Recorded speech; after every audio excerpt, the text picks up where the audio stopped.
Hello. So the idea for this video actually came about from one of my subscribers, and I'm sure he won't mind me quoting him, Koshkov.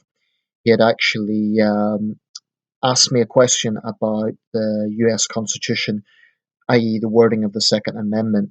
His question wasn't so much about the Second Amendment, but rather the the actual grammar itself. Um, and whether commas in those days were, if it meant anything. At least that's the gist I got from the question. Koshkov, I guess that's what you were asking about, the grammar and so on. So I want to touch on that, but also remind me of constitutional issues. Now, this video is not about the gun debate. I've got my views on that. I've made my views on that on other videos. Obviously, it's a very topical subject right now, but I don't want to talk about that in this particular video. Um, but I think it is an interesting focus point. Anyway, before I get onto that, I just want to make a quick point on the subject of subscribers. A while back, I got a message from one subscriber who is now unsubscribed, and his or her rationale for this was that I didn't reply to their message, and they seemed to take it quite personally. All I can say is that's a pity, but if you have subscribed to my channel recently, please take on board that if I don't reply to you personally, it's not a personal slight. It's not intended as a personal slight. It's simply because I have a lot of videos and I do get quite a lot of comments on my channel. So it's simply not possible to immediately reply to every comment. I do try to get around comments. I do try to reply to people out of courtesy. But if I don't, please don't take it personally. This person, unfortunately, was a bit sensitive and took that personally, and well, that's their call. But it's never intended as a personal slight if I don't reply to your comments. So please understand that. What I tend to do is I tend to address points in videos themselves. I find it quicker. I find it, yeah, that's sort of what I'm doing here actually, because it's sometimes quicker to just talk rather than take time to write something out. Anyway, not to waste time. Regarding the actual wording of document, I haven't seen. I have to be honest. I haven't seen the original U.S. Constitution as it's written. I believe it's in archives in Washington D.C. I think several things would be significant. Firstly, the actual quality of the paper, because it's such an important document. I would imagine it's kept in pretty good condition. But no matter how good a condition it's kept in, it's still 230 years old. So there is going to be some wear and tear with the passage of time. Now, as for grammar, um, I'm not a grammatical expert, but I do think that over time grammar has changed in terms of how important it has been. I have in my house Bibles that go back to the Jacobean era. They're almost 400 years old. Actually, in some cases, about 400 years old. Um, they're badly worn, there's wormholes and stuff in them. But basically, the writing, although it is modern English, although you can just about read it, um, the grammar is pretty sloppy. There is a lack of punctuation. There's a lack of basic, well, today we would consider basic grammar. I assume that by the 1780s, when the US Constitution was written, grammar would have improved somewhat. But I still think that we're maybe more pedantic today than we were in those days. So the actual precise definition of that comma in the Second Amendment shall not be infringed, obviously, is the last portion of the sentence.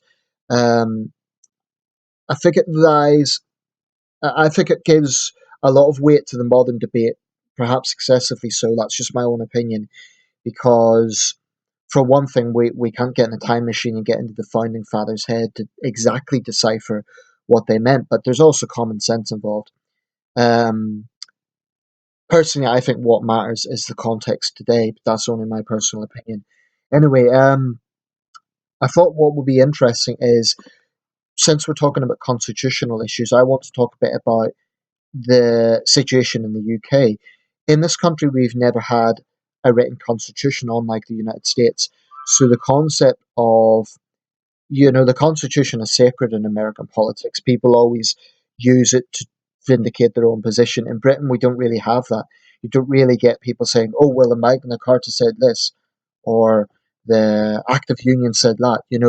There isn't quite the same importance attached to our various documents. I mean, don't get me wrong, Magna Carta is massively important, but it's not it's not sort of attached in the same way to modern times. Perhaps because it is going much further back. U.S. Constitution's just over 200 years old. Magna Carta is 800 years old. So perhaps that's a difference. Magna Carta probably would have been written, unless I'm mistaken, in Latin, or at least Old English, certainly not the English we know today.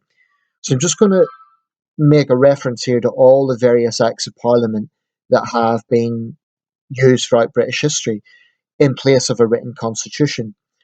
These are all the various documents that basically solidified our United Kingdom as we know today. The United Kingdom is a sovereign state divided into four smaller countries.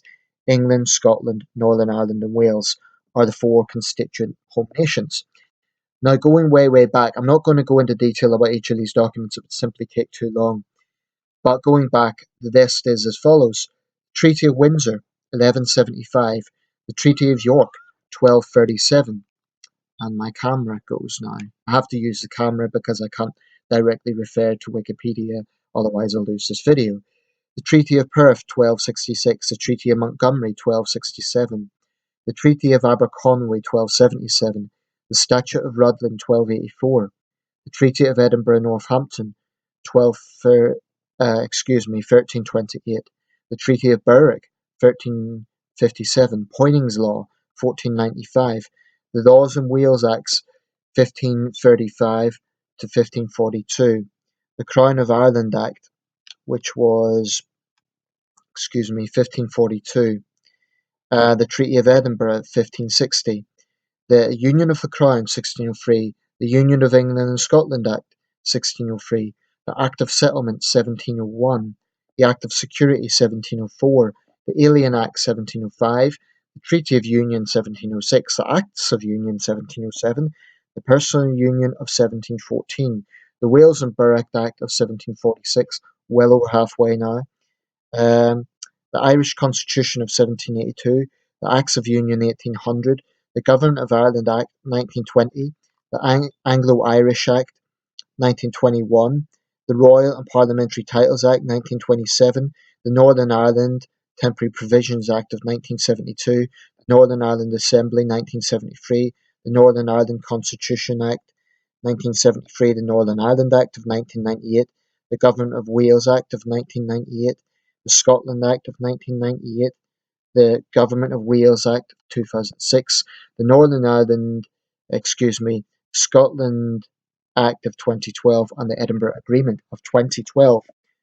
So, as you can see, it's a long and complex history of various documents and acts of parliament that basically unify our country today. Still a lot of debate around these, academic debate, but none of these, even the most important, such as the Acts of Union in 1707, are held in quite the same esteem by the British people as Americans hold the US Constitution.